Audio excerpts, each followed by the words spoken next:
Ivy Hill Prep superstars. I'm Miss A, or Miss Andujar. I'm the second grade teacher at Ivy Hill Prep. So if you don't know me, I am so excited to meet you today and welcome you to Ivy Hill Prep Science Virtual Experiments. I cannot wait to hear all about how you did the same experiments at home with your parents or your friends. And today is our first one. This is week 1 of our virtual science experiments.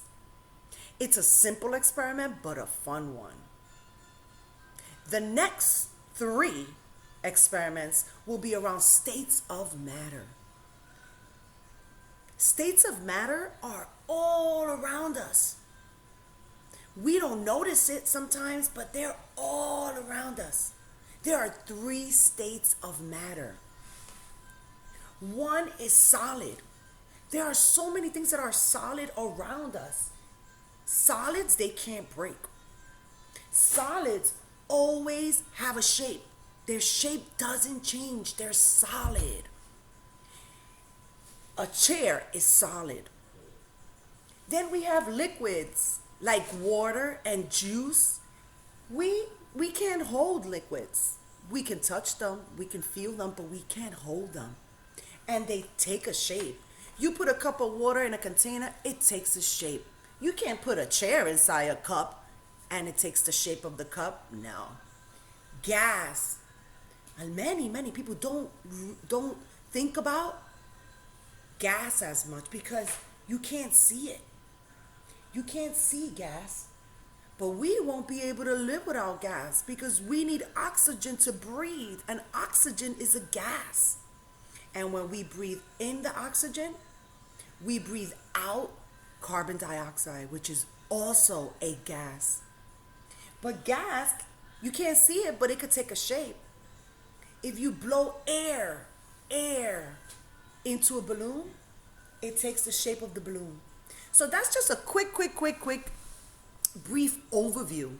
Just a quick lesson around states of matter. In next week's experiment, we'll talk about states of matter again. We're going to move on to our first experiment. Our first experiment is orange soda. We're going to make orange soda. Oh my goodness. I did this experiment. I didn't believe it at first. I have a friend that's also a scientist, and he told me, try it. It really tastes like soda. And I said, and how does that work? He said, you know why? Because the juice is a liquid, the baking soda is a solid, and it creates bubbles that has carbon dioxide, which is a gas. So every science experiment has a chemical reaction. Every science experiment has a chemical reaction. And here we see a chemical reaction when we combine the states of matter. So let's start our science experiment. Before we start our science experiment, I want to remind you that it is best that you do these science experiments with an older brother or older sister or your parents, because you want to make sure that you are safe. You see that Miss A has her goggles, so I'm always going to have my goggles on no matter what type of experiment I'm doing, because I want to make sure that I'm safe. So today is simple. For today, you don't need goggles because the chemical reaction is not really explosive. It's not dangerous. But you will need 2/3 of a cup of orange juice, a clear plastic cup. Miss A didn't have a plastic cup, so if you're going to use a glass cup, you need to ensure that you have a parent with you. So I have my cup, and I have a measuring cup because I want to make sure that I'm using 2/3 of a cup. If I don't use 2/3 of a cup, then it's going to overflow when the chemical reaction happens. And we want to see that cool chemical reaction occur. And we don't want to make a huge mess. We don't want mommies and daddies to get annoyed if we make a huge mess, right? So I have my measuring cup, and I want to make sure that I have 2/3 of a cup. So I'm gonna serve 2/3 of a cup in my measuring cup, and I'm gonna be extra careful because I don't want to make a mess. So I have to make sure I read the label and I see that it is 2/3. I see 2/3 of a cup right there. So I'm gonna stop at the line where it says 2/3. Ooh, I have my 2/3 of a cup. See that? I was careful pouring. For kindergarten friends, make sure that you get help to pour your orange juice and you stop at 2/3 of a cup. I'm gonna pour my orange juice inside my glass cup. Be careful.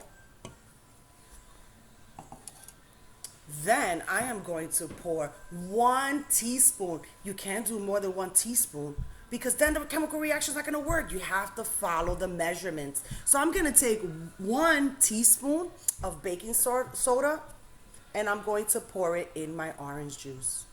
So there we go. Then next step, you can use a spoon or you can use a straw to mix up the baking soda with the orange juice. Oh wow, look at that. Look at that. I see that chemical reaction. Oh my goodness. Oh my goodness. And I use 2/3 of a cup, so I don't think it's gonna overflow. This is super cool. Look at the bubbles. Those bubbles are carbon dioxide mixing with the acid in the orange juice. That's the chemical reaction. So we just mixed a solid, a liquid, and a gas, and we got a chemical reaction. Just like soda, you pour soda and you see the bubbles, and then when you leave the cup alone, then it's still carbonated, but then the bubbles go down. That's so super cool. We just made orange soda. Oh, this is super cool. Let me taste. I gotta check now if that chemical reaction really happened. Let's see if Miss A is really a great scientist. It tastes like soda. Oh my goodness, friends. This is super exciting. This was simple, but really fun. I cannot wait to hear your stories about when you did your orange soda with orange juice, with 1 teaspoon of baking soda, and it's so simple, and it went from juice to soda. Friends, I can't wait to see you next week again, because next week we're gonna do another science experiment that's gonna be super, super cool. Can't wait to see you next time. Bye.